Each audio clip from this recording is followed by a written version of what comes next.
شروع اللہ کا نام لے کر جو بڑا مہربان نہایت رحم والا ہے۔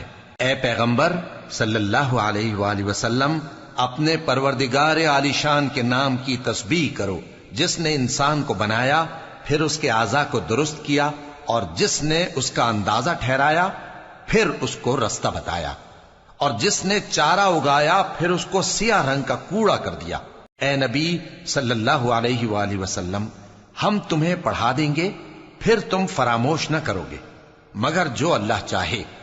وہ کھلی بات کو بھی جانتا ہے اور چھپی کو بھی، اور ہم تم کو آسان طریقے کی توفیق دیں گے، سو جہاں تک نصیحت کے نافع ہونے کی امید ہو، نصیحت کرتے رہو۔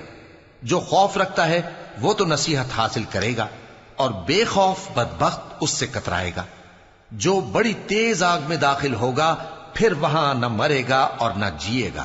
بے شک وہ مراد کو پہنچ گیا جو پاک ہوا، اور اپنے پروردگار کا نام لیتا رہا اور نماز پڑھتا رہا۔ بات یہ ہے کہ تم لوگ تو دنیا کی زندگی کو ترجیح دیتے ہو، حالانکہ آخرت بہت بہتر اور ہمیشہ باقی رہنے والی ہے۔ یہی بات پہلے صحیفوں میں بھی درج ہے، یعنی ابراہیم اور موسیٰ کے صحیفوں میں۔